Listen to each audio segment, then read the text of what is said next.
Bonjour, comme promis, je vous retrouve pour vous montrer un petit peu mon utilisation que je peux faire de Notion concernant la gestion de projet SEO.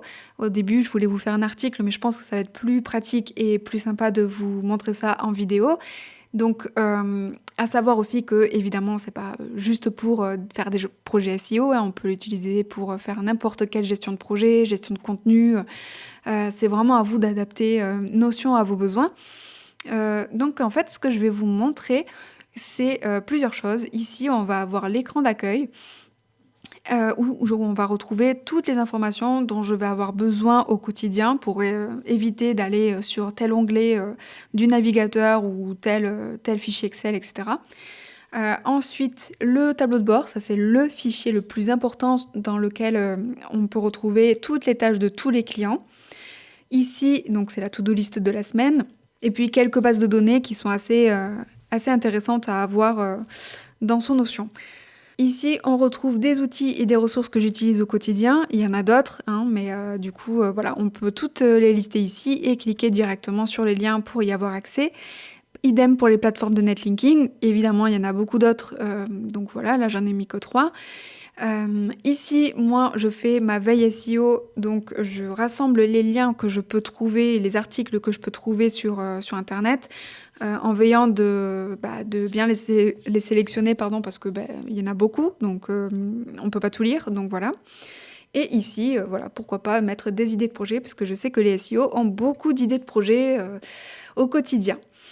Donc ici, le plus important, c'est le tableau de bord de mes clients. Concernant le tableau de bord, il va rassembler absolument toutes les tâches que je dois faire pour tous les clients. Donc, moi, je les ai présentées, ça on y reviendra un petit peu plus tard, mais ici, je l'ai présenté comme ça, à savoir en base de données.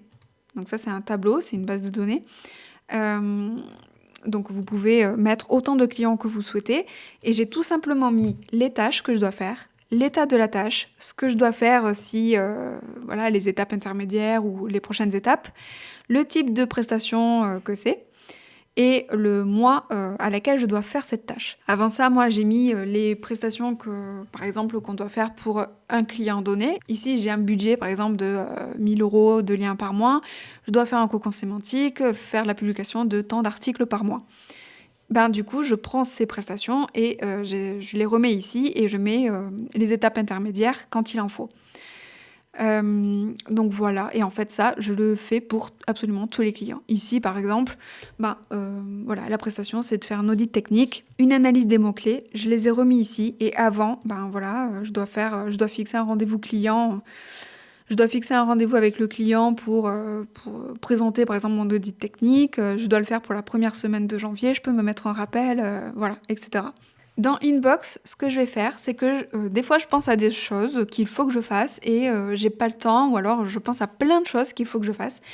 Et je vais les écrire tout d'un coup.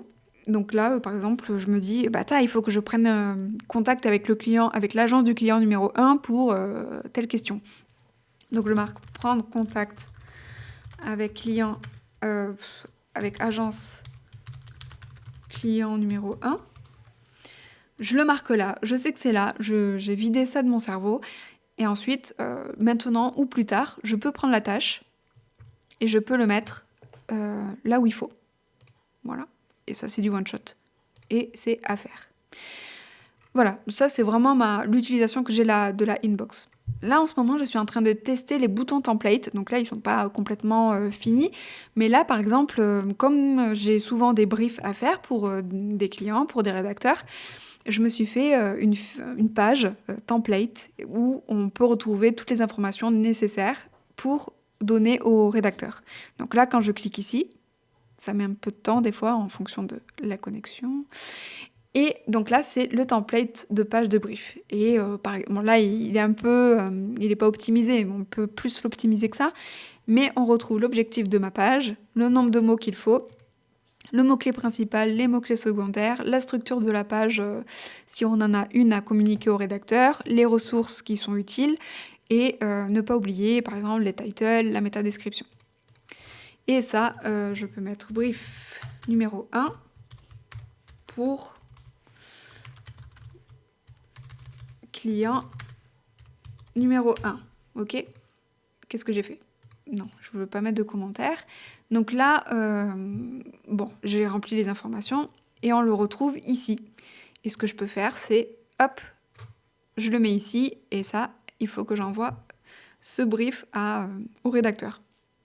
Voilà un petit peu l'utilisation que je peux faire du tableau de bord.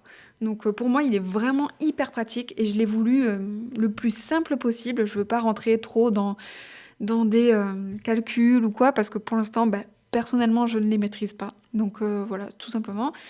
Ensuite, ce que je peux vous montrer, c'est la to-do list de la semaine, qui est très simple aussi. C'est-à-dire que cette semaine, soit on peut le faire à la semaine, soit on peut le faire au mois, donc semaine numéro 1, 2, 3, 4. Et ici, tout simplement, j'ai les jours de la semaine et le matin, l'après-midi, et je cale en fait les tâches qu'il y a sur mon tableau de bord. Voilà. Donc je sais que mon lundi matin, il va ressembler à ça, mardi matin, etc. Donc voilà, c'est vraiment très pratique. Enfin, moi, ça m'aide beaucoup et j'adore cocher les cases comme ça. Donc voilà, moi, ça me plaît beaucoup. Ici, on peut retrouver très bêtement les contacts de tous les clients. Voilà, moi, c'est quelque chose que j'avais pas fait au début de mon entrée à l'agence et que je regrette parce que j'ai perdu du temps à aller chercher dans les mails un peu les contacts des clients. Donc là, ce que je fais, je rassemble tout simplement les clients. Client numéro 3, on a Coralie qui est directrice de la boutique en ligne. On peut l'écrire à tel mail et lui téléphoner ici.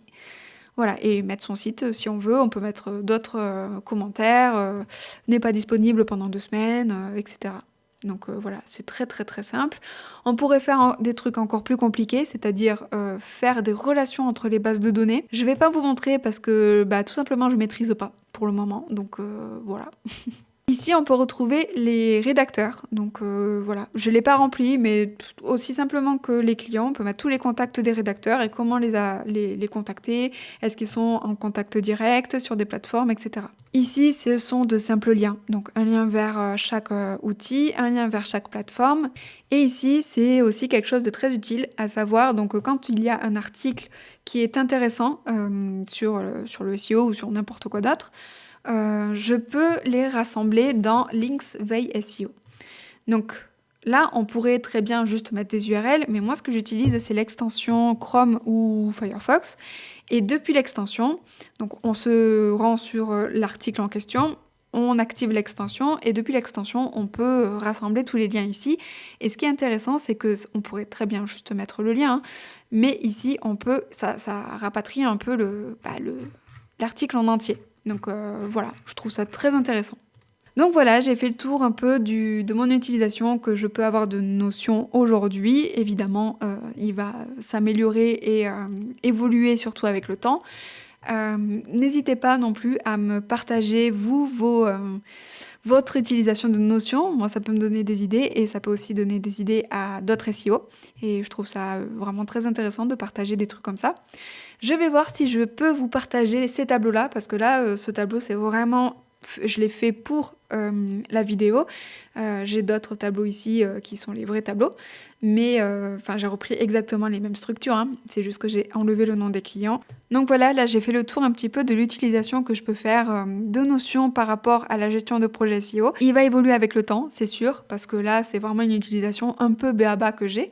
Mais pour moi, c'est vraiment... le strict minimum qu'il faut, à savoir, j'ai mon client, j'ai des tâches affectées à ce client. Est-ce que c'est fait, c'est pas fait? Qu'est-ce qu'il me faut pour faire la tâche ou qu'est-ce qu'il me manque? Et voilà, c'est tout ce qu'il me faut, en plus des contacts de tous les clients et voilà, des petites choses que je peux mettre en plus. N'hésitez pas à me partager vous aussi vos tableaux, pourquoi pas, votre utilisation que vous avez de Notion. On peut se donner des idées comme ça, moi je trouve ça très sympa et j'aime bien voir comment les autres ils s'organisent. Enfin, je sais pas si c'est une passion, mais en tout cas moi je trouve ça hyper intéressant et super passionnant. Donc voilà, on peut échanger sur Twitter si vous voulez et je vous dis à la prochaine pour peut-être une prochaine vidéo. Ciao!